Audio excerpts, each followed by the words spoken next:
And a sip of water. Jesus. Finally, I don't have to talk about football. I'm kind of over it. I need a second. You're like, I needed to break the Yes. pattern. Exactly. Yeah. Thank you! Chris, spit up a little bit. Skin tone. If you thought we were going to do an entire 2-hour show with just talking about football, you've been mistaken and you don't know me. It's time to talk some wrestling. Denise Salcedo, how are you?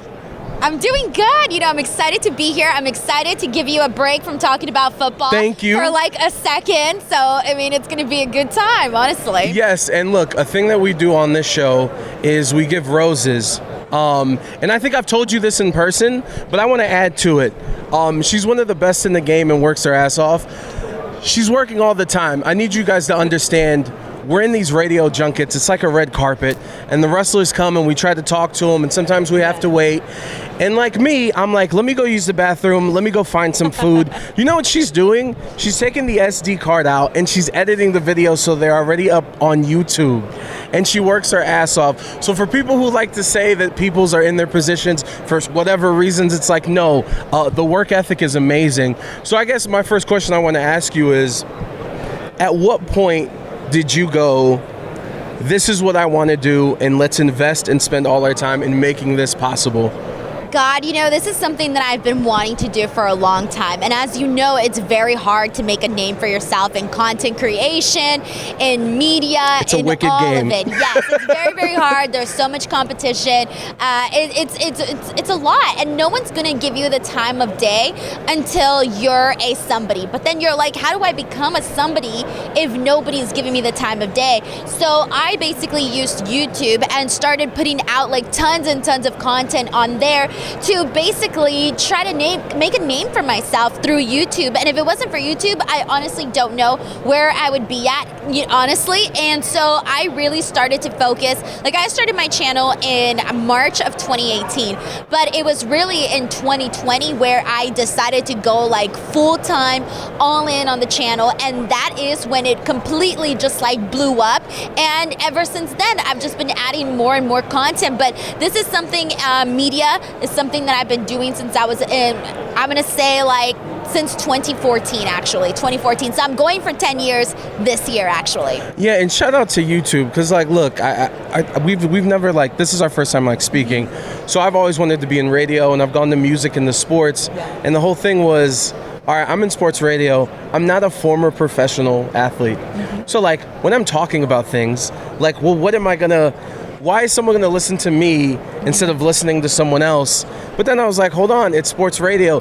It's a lot of old white dudes that like show up to the studio and then they don't do anything. And I was like, oh, there's TikTok, there's YouTube, there's this, that, and the third, which is why it led me to seeing your stuff. And it's been incredible. And it's like, I want to ask you, because you just said it, since 2014, like there's been this weird thing in wrestling that it's been weird for me to adjust, like going from the sports world, and there's always post-game press conferences and there's always scrums, and it's like, oh, now we're doing it in wrestling, and like the media aspect of it, and it seems like it's now more appreciative, which makes it more competitive because everyone's allowed in, even if you just have a phone with no mic or anything. No shade to anyone, you have to start somewhere. I just bought that camera. I feel nice because I got a nice camera now. But no, just the change and the fact that like the media is being accepted into all these big events when it comes to wrestling. Yes. Yeah, you know, it's like you said, everyone does have to start somewhere. I've never been that person that shows up with the phone, though. I will say that. I'm like, nope, if I'm gonna start, like even when I started, I like scraped up all my little cash and whatever I could do, got myself a little camera, and always showed up looking the part. Because that's the thing, honestly, like you gotta look the part. They say fake it till you make it, fake it till you make it, but like in a Shout good way. out to Amazon, excuse me. I'm just being honest. Shout out to Amazon. Continue. No, but they have great deals there for like cameras and lights and everything. I buy a lot of my stuff on Amazon as well. So yeah, honestly. But it is a thing, like you just really have to, like I know you mentioned it's competitive, and it really is, but I think what's going to make people succeed and what's going to make people go far really is their work ethic, because everybody's out there getting the same footage. So how can you make make yourself stand out. And so the way that I try to make myself stand out is like every time I do interviews, every time I do videos or podcasts, I make sure that people know I'm a fan. Like, people know I'm a fan, and that's why I'm here talking about it, so that other fans can connect with me, and we kind of just go from there. And on top of that, I just always think, like, the news is now. The news is not, 2 minutes ago, 5 minutes ago. No. Exactly. So that's why I always make sure to put my interviews up in a timely fashion, to get my tweets out in a timely fashion, because the news is now. And that, to me, is the most exciting part about being in news, is that you just never know what's going to happen. You're constantly talking about something. You're talking about something different. The conversation is always changing. And that's part of what I love about being in pro wrestling media. Well, I mean, especially the past 2 years, every day there's something from one damn company. And you bring up social media and putting up the tweets and how well you do with that. But also, like, let's be clear, the wrestling space and how they treat women of color, it's not the most friendliest place. I had to deal with some backlash for the first time after the Royal Rumble when I thought I was just asking an innocent question. We don't have to get into that, but just like the balance of, let's be honest, like the negativity that there is. How do you, like, are you looking at the replies, or like how do you manage, I guess, the balance? Right, it is definitely something hard. It's not something that you get used to within like 2 days, 5 days, or whatever. Like, you don't get used to it right away.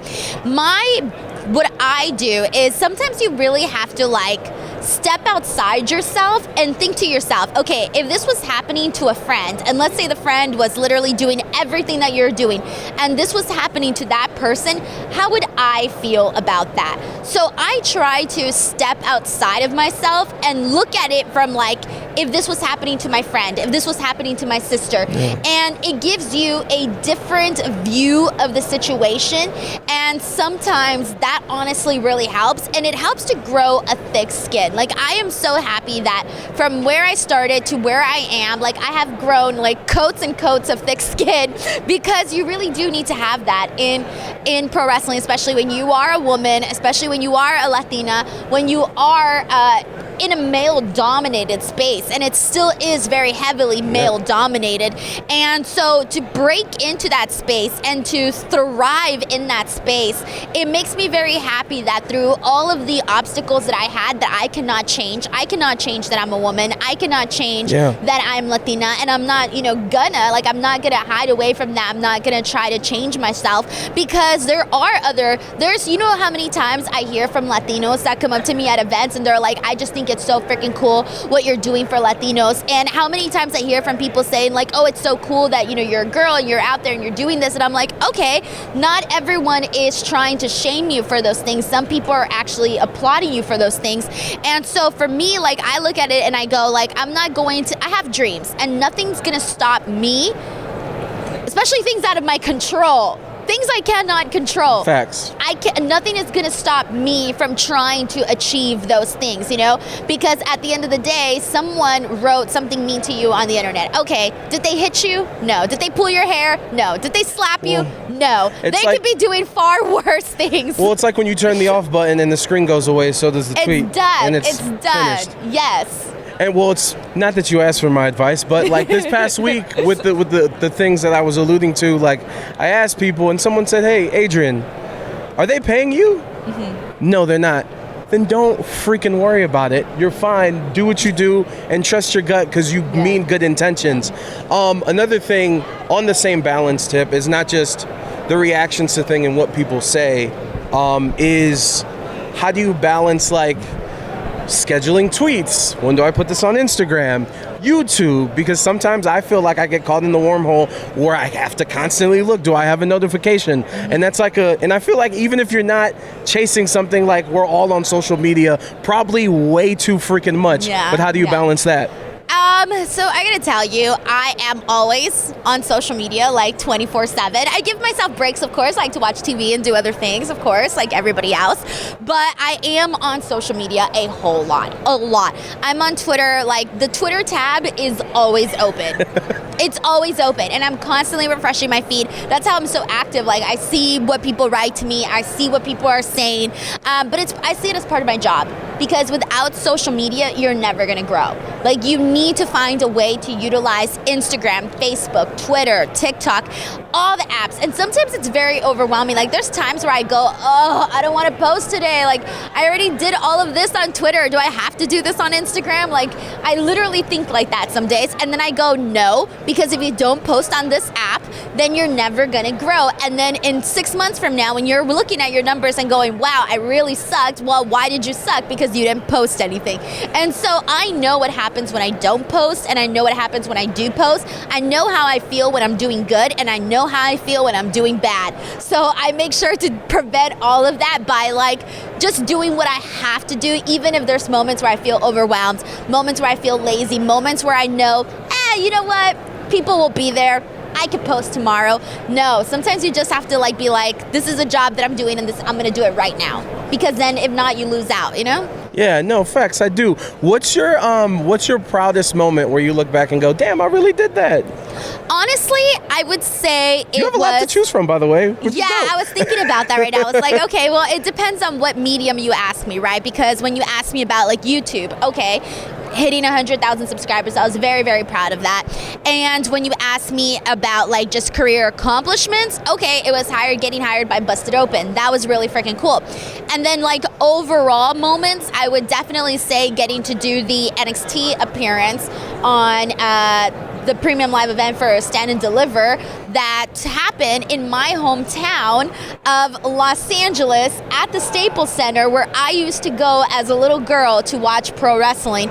And so that to me was something that I will never forget. And I felt no nerves. I was like so calm, like steady hands. This is my arena. I've been here since I was 3 years old. Right, what are you talking about? Exactly. And I was just like, no, like I'm not gonna get nervous and blow my moment. Like I'm gonna be me, because that's what got me here in the first place, and I'm gonna enjoy it because I don't know if I'll ever get that again. So that was probably my proudest, like most exciting moment. And then afterwards I was like, oh, I did that. Okay, cool. What's next? Way to set, and by the way, way to set landmarks of like, I heard SummerSlam's in Cleveland one year when they do a big event, because that's my hometown. These are goals. So thank you, because it is possible. It is possible, because sometimes you're looking at that and you go, sometimes you look on the screen and you see the people that they have on there and you go, is it possible for someone like me to be on there? Can I do this? And a lot of the times you're like, nah, I'm never going to be there. No one's going to look at me, blah, blah, blah. You got to just stick with the path, because you never know what can come your way, and you don't know who's watching. That's the other thing. People are watching. People are paying attention to your every move, and sometimes you don't know that, but they are. No, straight up. And before we get out of here, let's talk a little like in the actual ring. We're here in Vegas. You're here not only for Radio Row, but we were at the press conference yesterday. Chaos. We love it because we don't know what's going to happen. So just tell me what the closing match, main event matches will be for night 1 and night 2 of WrestleMania right now as we speak. Right now, it's looking like it's definitely Roman Cody, although it kind of felt a little open-ended towards the end of how they closed things out, but whatever. As of right now, Roman Cody. And then for the other night, I'm kind of hoping Rhea Ripley and Bianca Belair at this point. So you want the dream match finally, I don't know or why Becky? I was saying Bianca, but I meant to say Becky Lynch and Rhea Ripley. Sorry, I was thinking Bianca because she was also there too. But yes, Becky Lynch and Rhea Ripley. My bad. The energy when they got in the ring, or when they got on the stage, was fantastic. Yes.